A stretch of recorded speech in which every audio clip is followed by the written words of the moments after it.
Hey guys, welcome back to Medical Coding with Blue. So, can we get a refund on this week because it went by like ultra fast? But we are at Friday, so happy Friday. First, I want to thank everybody for all the views and for my new subscribers. Thank you so much for letting me be a part of your journey into medical coding. Thank you for all the questions that I've gotten this week. I really like that. I like being engaged with new people and new students or people that are new to the field or even veterans that are in the field. So I really appreciate that. Thank y'all so much for letting me be a part of that. So a few days ago, I had promised that I was going to do the coding tip of the week in video form. So if you don't know what my coding tip of the week is, I did a separate video about it a few days ago, so you can check that one out. But very briefly, I basically give a little coding tip every week to my providers, and this helps to foster communication, and it helps to answer any questions that they have, and sometimes answer questions that they didn't know they had. So it just depends on what is standing out to me in their documentation. That's how I kind of think of what to talk about during the coding tip of the week. Sometimes it is either what's going on in their documentation. If I see something in particular that is interesting, I'll pass it along. Or sometimes I'm just flipping through the book, and this one was that I'm going to talk about today is for the aspiration for the ganglion cyst. Sometimes this code gets forgotten about, so I just want to kind of remind them. So this is what I said to them. I said, "Happy Friday. Where did the week go?" This week's coding tip is all about ganglion and bone cyst aspiration and or injection. I haven't seen too many bone cyst aspirations lately, but I have had in the past. Since the codes are neighboring each other in the book, I figured I would pass along both anyway. The following is the CPT code and the description for each.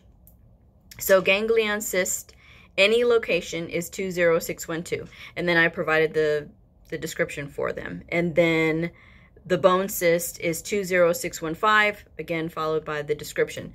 So and that's it. And I said, if you have any questions, please advise. So it's very straightforward and to the point, and that's all there is to it. It's very simple, very straightforward. And you know, it's the little things, it's the very simple things that, you know, can help to keep these things in their mind, because as I've said before, providers have a lot on their plate. They can't always remember everything. And sometimes it depends on what facility that you're at. Sometimes providers select their own diagnosis and procedure codes, and then basically the coder's job is to go in and audit and make sure that everything is correct. And if it isn't, then they need to go back and do the corrections or and make sure that they let the provider know. And sometimes it is just the coder abstracting from the record what codes are applied to that particular encounter. So it just depends on where you are. Our surgeons here do surgeries, obviously, and there is another coder that takes care of their surgical notes. So one of my providers had asked a question about one of his procedures, and he knows that there's one, he couldn't remember which procedure conflicted, because you have certain procedures that cover more than one thing. So I gave him a reference. I cited from a coding clinic, and I was showing him where to find it and how to look for it. So he got his own private coding tip of the week this week. But it was good because he asked the question, he wasn't sure, and he wanted to make sure that he was documenting properly, and he wanted to make sure that he was documenting correctly. So that's, I mean, it's good. And then the only thing that brought it up, the only reason that it got brought up was because I was going to him about another question that I had on a procedure that he had done in clinic. So he was like, by the way, I have this question. And since I have done procedure coding before, I've done surgery coding, And I'm experienced in that, so that's not a big deal. And I reminded him, I'm like, sir, you have a question, just let me know. So he's like, oh, okay, well, while you're here. So we had that discussion, and so I took care of it. So, but yes, it is all about fostering that good communication, and that is the whole goal of the coding tip of the week. So, but next week will be April already. Can you believe it?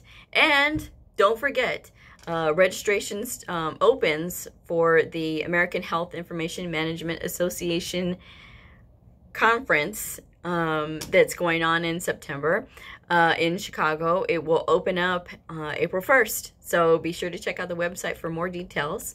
And I'm excited. I can't wait. And I'm probably going to drive y'all nuts doing a countdown whenever I do a video.